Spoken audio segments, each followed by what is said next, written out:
What day is it, Marlon? It's $10 DIY Wednesday. Yay! So we're going to do kind of a throwback. It's just Marlon and I today. And Yes. many, many years ago, we made these cute little planterns. And if you remember, it's by mixing paint and baking soda. It's a very easy thing to do to make anything look a little bit more luxe, a little more Pottery Barn. Yes. So we're going to do it with pumpkins today. And the reason I brought this is because once we create the pumpkins, we'll put them together and you'll see it's like a vibe you can create. So you'll need plastic or foam pumpkins. These came from Dollar Tree. Super easy to find. You can find them at any craft store as well. You'll need paint, baking soda, and paintbrushes. Super easy, minimal supplies. It's going to be incredible. So, Voila. what color are we doing today, Marlon? I'm going with Tiffany blue. I love it.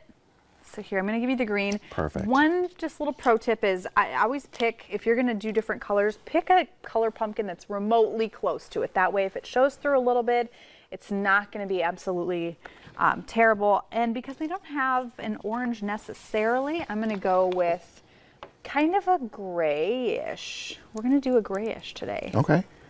Maybe. So do we paint the whole pumpkin?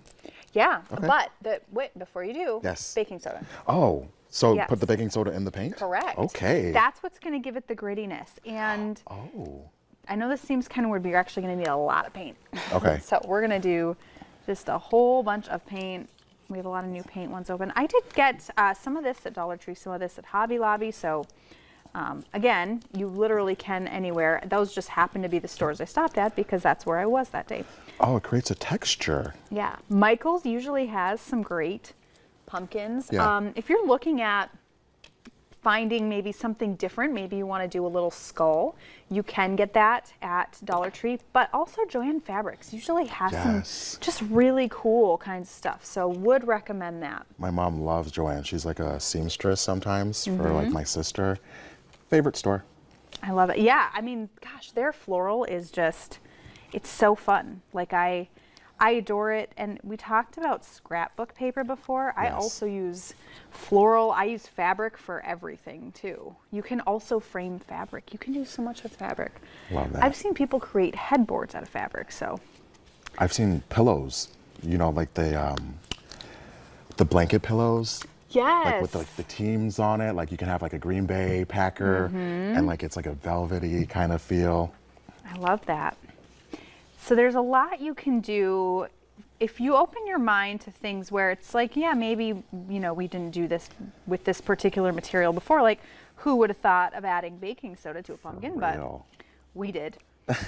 So, and apparently probably Pinterest and TikTok did as well. And this is just like our friend Jillian Trudeau. She was at the Ryan Farm. A raw and- farm, Raw yeah, a row farm. Yeah, and depending, they're definitely having something like this there this weekend. They certainly are. So yeah, you can do, I mean, really any colors, anything that makes you happy.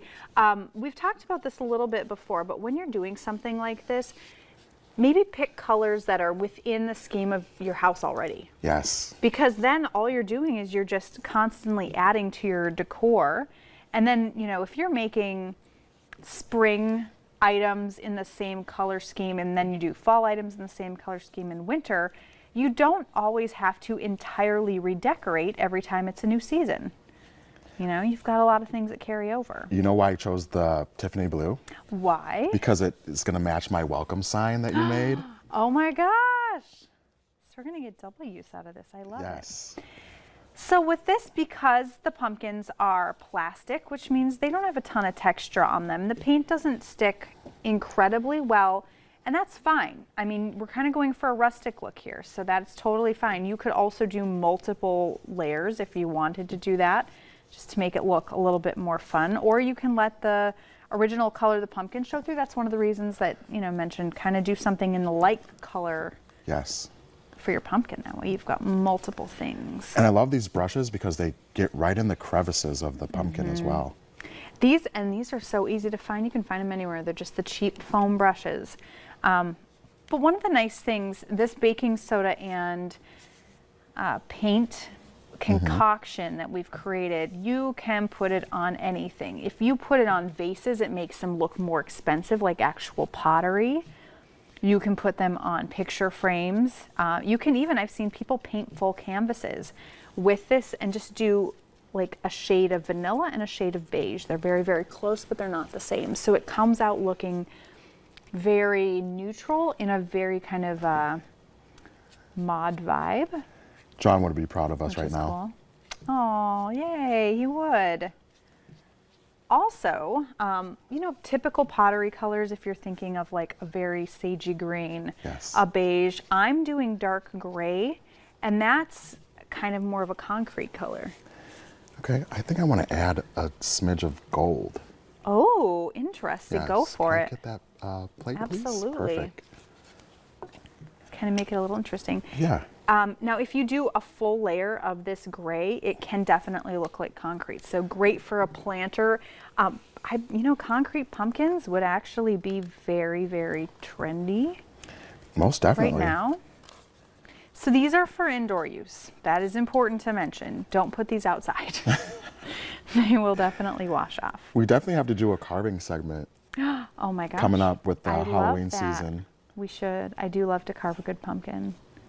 Have you thought So about fun. your costume yet? No, but I mean, there's so many fun group costumes that between you guys and my family, there's always something that we can coordinate. I've been trying to talk my kids into doing like a pirate situation, like Captain Jack Sparrow, Keira Yes. Knightley kind of pirate, but you know, kids. So we'll see. We'll see what happens there. But I'm going to leave this as is. I do want it very rustic, very concrete-y, I guess.